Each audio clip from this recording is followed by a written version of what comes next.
That afternoon was hot, in a way only Lagos knows how to be hot. Like the air was pressing your skin, making you sweat, even when you were standing still. I had gone to buy paracetamol at the chemist near Boundary Market.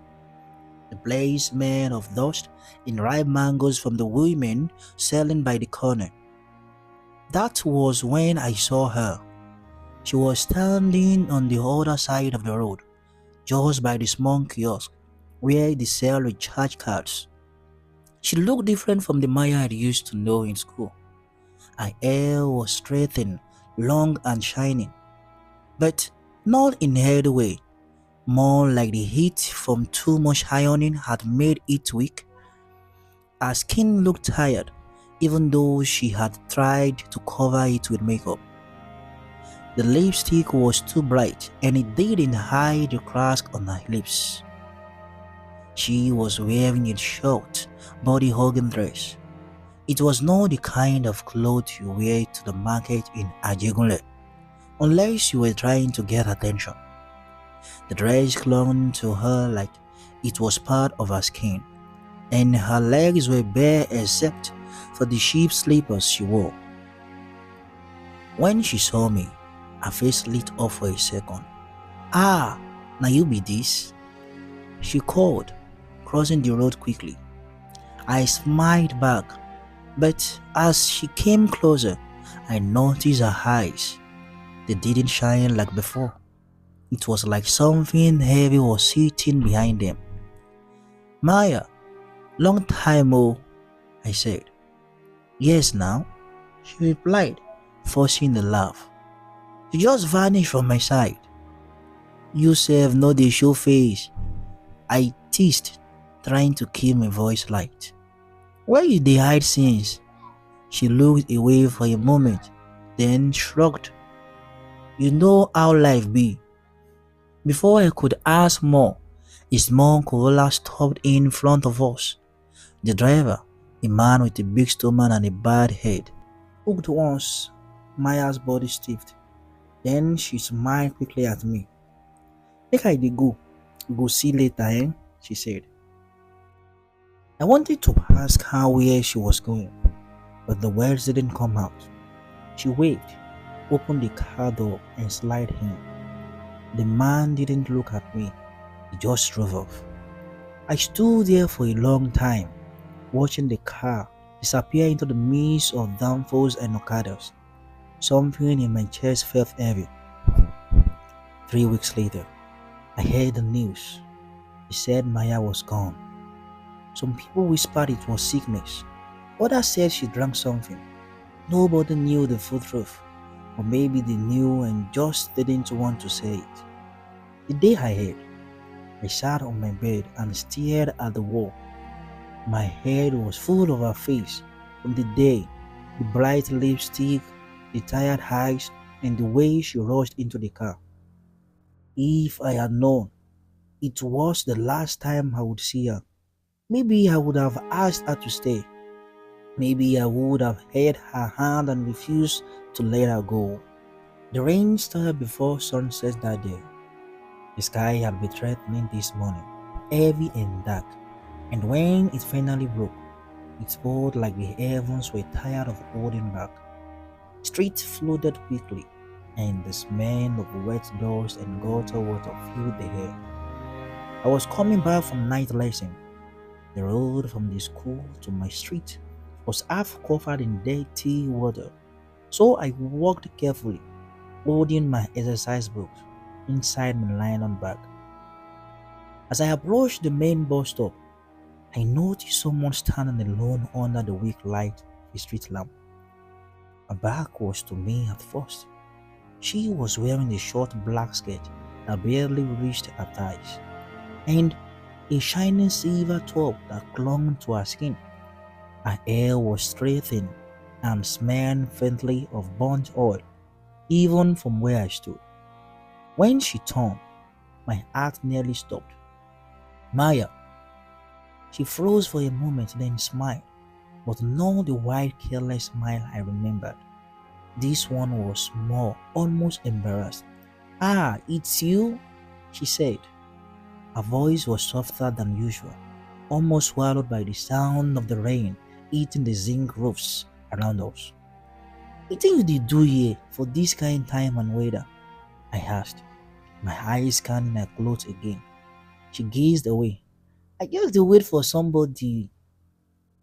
Before I could say anything, a black SUV rolled up beside us.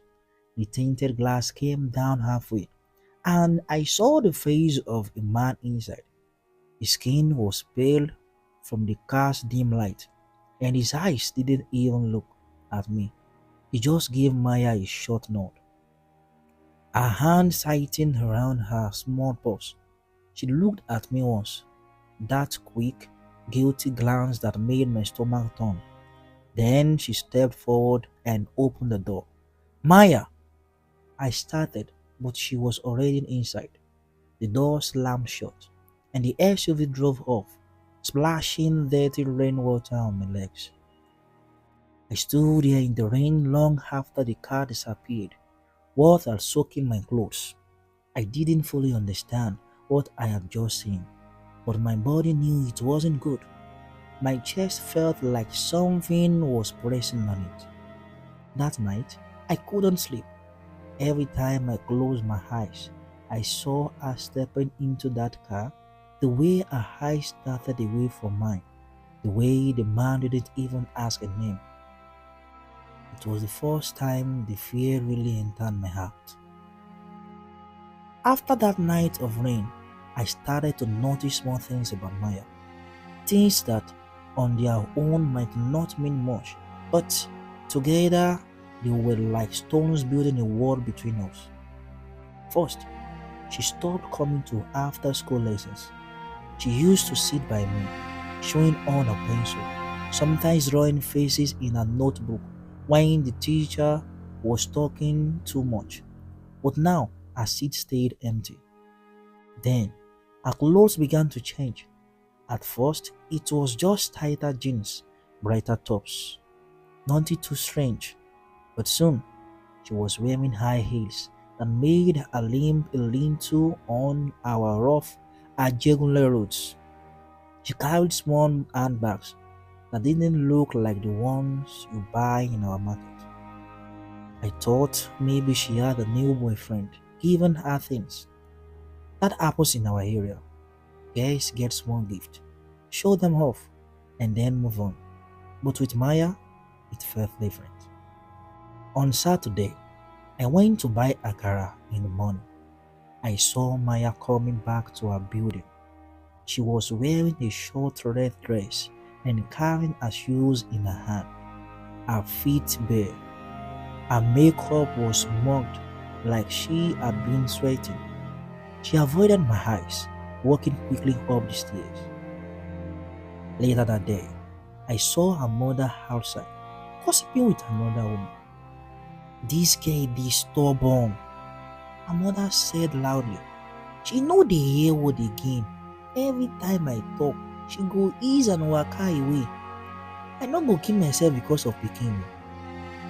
The other woman laughed, shaking her head. "Na so these children be now. You just leave am make she learn the hard way." I wanted to shout at them. I wanted to tell her mother to look well at her daughter, to see the changes, to ask questions. But I kept quiet. In our area, people don't like you putting mouth in their family matter. Weeks passed. Maya's eyes began to change. They always looked tired, like she hadn't slept enough.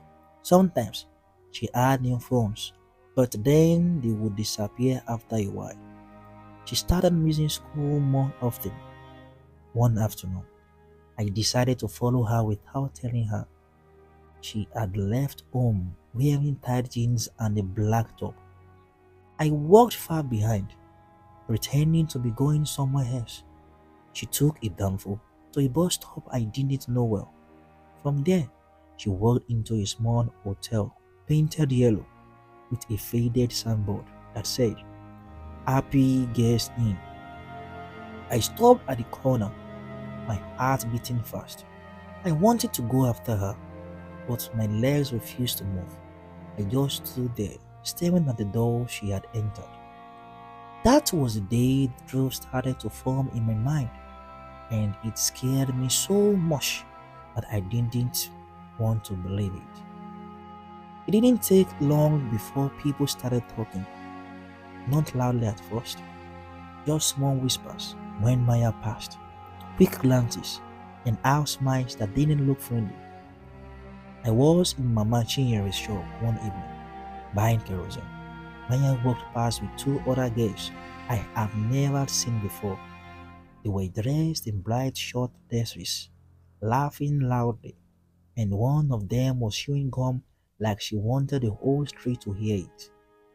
As they walked away, Mama Shinyeri leaned closer to the woman beside her and said, "Na them again. All those girls wey dey follow me for night. One day, dem go see wetin dem dey find." My heart sank.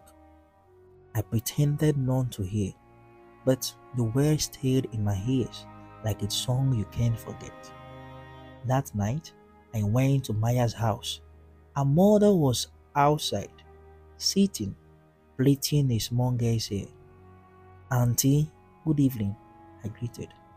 "Evening, my dear," she replied, her hand still working on the braids. "Is Maya around?" "She don't go out," she said quickly. "You know these children always waka waka. I no fit kill myself." She laughed like it was nothing. I wanted to ask if she knew where her daughter went every night, but the words stuck in my throat. I didn't know if she truly didn't know, or if she knew and just didn't care enough to stop it. Some days later, I saw Maya again at night. I had gone to buy bread for dinner. The street was busy with okadas and cars, but she stood near the corner, her face light by the light of a small sugar stand. She was talking to a man in a big car. When she saw me, she froze for a moment. Then she smiled, but it was a tired, shaken smile. "Long time," she said, coming closer. "Maya, where you dey these days? You no dey school again?" I asked. She sighed. "School no be for everybody. I beg make we no talk that one." Before I could say more, the man in the car hooked. She glanced back, then at me. "I go see you later, Jare." She turned and walked away, climbing into the car without looking back. As the car drove off, I felt a kind of cold in my chest that had nothing to do with the night breeze. From that day, I knew she was too far gone for me to pull her back. It happened on a Sunday morning. Church bells were ringing far away, and the smell of fried akara was in the air. I was sweeping in front of our house when I heard shouting from the main road. People were gathering, their voices loud and urgent. Curiosity pulled me in. I dropped my broom and walked fast toward the noise. When I reached, the crowd had formed a circle in the middle. Lying on the wet ground was a girl. Her dress was torn at the shoulder, and her hair was scattered, sticking to her face. This was blood at the corner of her mouth. I didn't recognize her at first. It was only when one woman bent down and turned her face lightly that my legs almost gave way. It was Maya. She was breathing, but it was shallow, like each one was a struggle. Her eyes were half open, staring at something I couldn't see. "What happened?" someone asked. "Dem say na motor wey no stop hit her for night," a man replied. "She no carry anything for hand, no phone, nothing. Na early morning cleaner see am." The words cut me like a knife. I wanted to push through and hold her hand, tell her it was going to be okay, but my legs wouldn't move. and mother arrived minutes later, running and shouting her name. When she saw Maya, she dropped to her knees, shaking her body like she wanted to wake from a dream. Carried her to a small clinic nearby, but by the time we reached, the nurse came out shaking her head. Gone. The rest of that day felt like a blow. People were talking, some blaming the driver, others whispering things they didn't say too loudly. But I heard enough. Some said she had been coming from a job that night.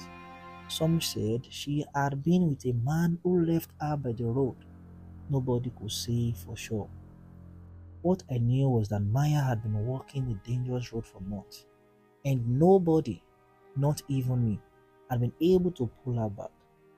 That night, lying in my bed, I thought about the first time I had seen her step into that black SUV in the rain. I remembered the tiredness in her eyes, the quick smiles that didn't reach her heart. I remembered her mother laughing off the signs, saying she couldn't kill herself because of the child. Now the child was gone. If I could tell every parent one thing, it would be this: watch your children well, listen when they start changing, even if the change is small. Ask questions, protect them from the streets before the streets take them. And if I could tell every girl one thing, it would be: some roads have no return.